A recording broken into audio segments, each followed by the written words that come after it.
I'm gonna put you back, buddy. Come on. Yeah, nice little rock bass. First time we've seen him today. Yeah.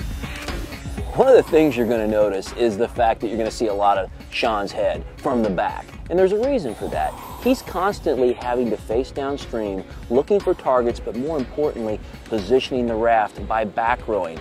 Remember, you're flowing all day long. You're headed downstream. You never get a second chance at a target. So a river guide, a good fishing river guide, is always going to be trying to stop you and slow you down in just the right spot to make the correct cast. That's everything. Woohoo! You go, baby. Short line me. Fighter. That's a good fish. Beautiful fish. Yeah, that's a good fish. Whoa, come on, baby. You good here. It's just so predictable. Coming out of those eddies like that, you can make a couple good casts and get them right in there where they need to be. You're just about going to get bit. We have so much good structure in this river, it's hard to make a bad cast. I need those pliers used real quick. Yep. Come on, you got to be kidding. God. Pretty fish. Good looking little dude. Look how fat he is. Good look. Yeah. Jerk baits. Been eating jerk baits. You're jerk bait. That's exactly right.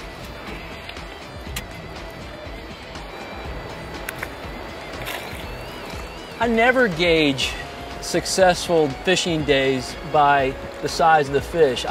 Especially in the summer, a lot of times for me it's about catching a lot of fish, and it's about figuring this whole thing out. And I learned a lot today. I learned about the seams, and anytime I can be throwing a jerkbait, it's a good time for me. I'm still wanting my big one, my real big one, but it's been a successful day. If I can go without hooking myself, we've got a really good day. If you're gonna go without hooking me, we're having an outstanding day. Exactly, exactly. I thought I'd let everybody actually see the face of the back of the head we've been looking at all morning. Back of the head all day. Yeah, well, you know, it's tough when you're using a rack on a raft like that, because the cameraman, he's always going to be in the back of the boat.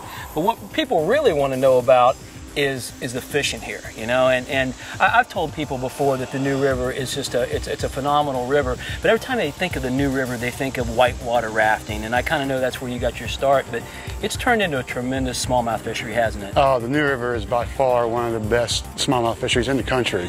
Summertime, you expect lots of numbers of fish. Low water, warmer water, the small guys get real aggressive. We've caught several of the smaller ones this morning coming across those current lines. Right. They're sitting there, right there where the water's moving, keeping them a little cooler. They're in the seams a lot. Yeah, right there on the seams, right where the current's moving. They're waiting for food to come down to them.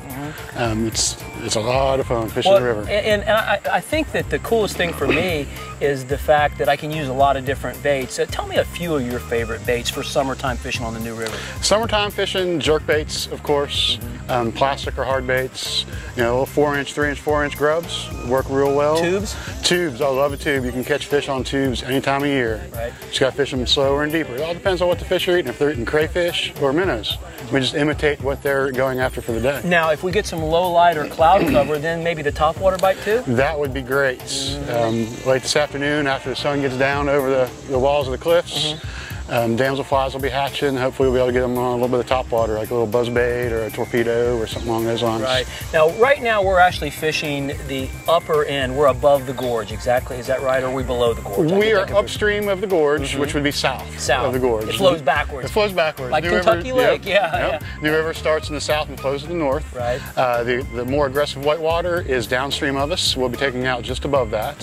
Summertime Thank levels. goodness. Yeah. Summertime levels, it's a lot of fun down there for a whitewater rafting trip. Yeah. Not so much for the fishing. Yeah, but the key is with this whole thing is and I want to touch on this one more time, is the eddy currents, and just explain a little bit of how what a seam actually is. The eddy lines, you know, they're formed by an obstruction. And it's where you have the slow water and the fast water meeting. Right. Your faster water moving downstream and your slower water moving upstream, that's the eddy. Right there at the convergence is the eddy line. Right. That's where all the bait gets congregated on this time of year that's where the smallmouth are going to be. Now, how can I, if I'm not like a really savvy guy, I'm a new fisherman to the river, to a river, and I'm trying to find a seam, what's the easiest way for me to see it? Look for bubbles, foam bubbles, look for leaves. If you see a leaf or something moving back upstream, well, you know that's an eddy. So that eddy, and then between the eddy and the main downstream current, that's your eddy line. So that's where you want to concentrate. That's where you want to concentrate on, right on the eddy line. With that being said, man, I'm ready to get back after it. How about you? I am too. I'm going to go get the rat. You go get it. And you don't go away. I'll be right back with more smallmouth fishing on the New River on Steele's Reel in the Outdoors. Steele's Reel in the Outdoors with Joe Thomas is brought to you in part by Arky. It's the jig fish love to bite. For years, I suffered with dry, cracked hands that actually hurt so much it affected how I do my job. Then I discovered Outdoor Hands. I could feel the difference the moment I put it on. It's not greasy, has no scent, and it doesn't wash off easily. Outdoor Hands is the only product I've found that actually heals my cracked, dry skin. And that's why every outdoorsman needs Outdoor Hands. You can find Outdoor Hands at Tractor Supply Company and other fine retailers, or visit OutdoorHands.com.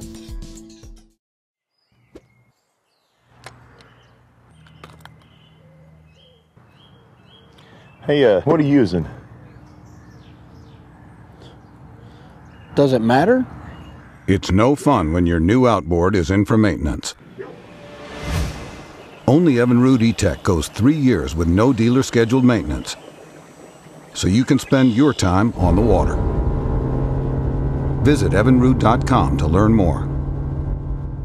Now, fishing flowing water may be a little bit different, but it's still target fishing. The water on the New River in particular is fairly clear, so I'm constantly looking for rocks in the water, dark spots, anything that creates that eddy that I'm going to throw at. And I can't see those if I don't wear these, and that's this week's tip.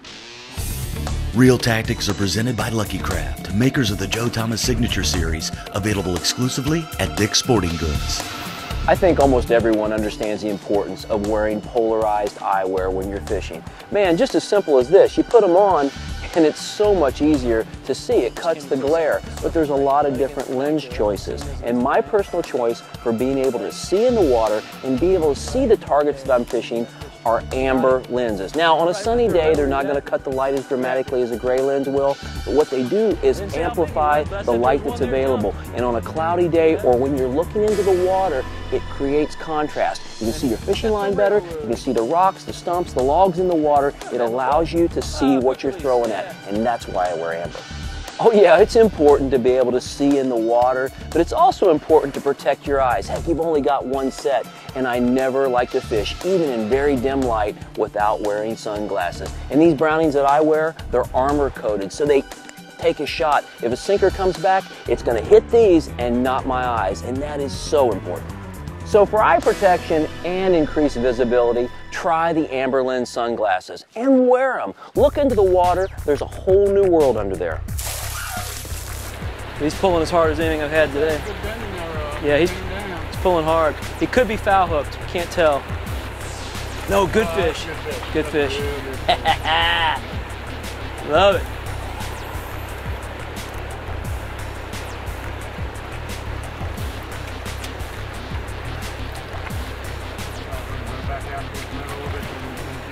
I think we're good. I think I'm good.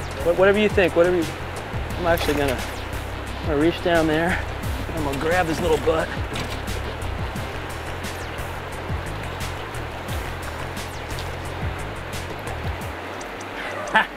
Look at that one, man. Look at that one. What a great fish.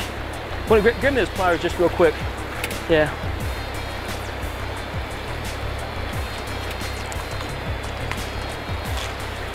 Beautiful smallmouth. Look at that thing. Oh, that's a great fish. That's just a great fish.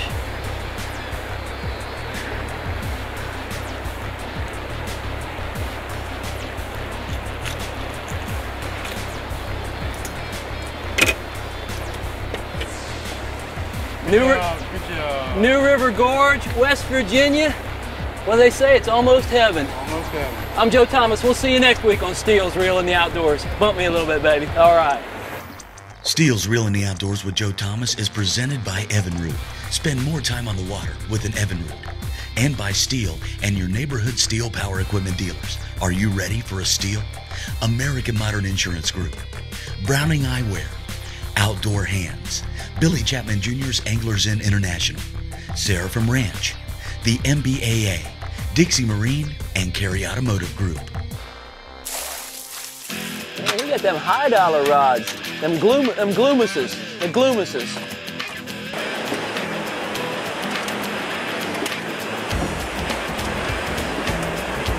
Okay, I don't think I signed up for this. Yeah, it's the part I didn't sign up for.